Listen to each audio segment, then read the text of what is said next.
Hi hello నమస్తే Mohan cars నేను మీ మోహన్ రెడ్డి. ఈరోజు మన ముందుకి i20 ఆస్టా 2014 మోడల్ వచ్చిందండి. ఇది రన్నింగ్ కిలోమీటర్స్ వచ్చేసి 96,000 కిలోమీటర్లు తిరిగింది. టైర్స్ అంతా కూడా బాగున్నాయి సార్. ఇది అలాగే దీని ఇన్సూరెన్స్ మరొక 2 మంత్స్ వ్యాలిడిటీలో ఉంది. ఆగస్టు దాకా ఉందండి. ఏ పార్ట్ కూడా మారలేదు.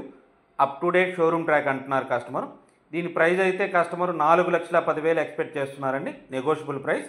మనం ప్రైస్ అనేది వాళ్ళతో బార్గెనింగ్ చేసుకోవచ్చు. అలాగే దీనికి లోన్ ఫెసిలిటీ కూడా ఉంటుందండి. లోన్ కావాలనుకున్న వాళ్ళు మనం లోన్ కూడా ఇప్పించడం జరుగుతుంది. ఫ్రెండ్స్, ఈ యొక్క వీడియో మీకు నచ్చినట్లయితే మా యొక్క ఛానల్ని సబ్స్క్రైబ్ చేయండి ప్లీజ్. డిస్ప్లేలో ఉన్న నెంబర్కి పూర్తి డీటెయిల్స్ కోసం కాల్ చేయండి.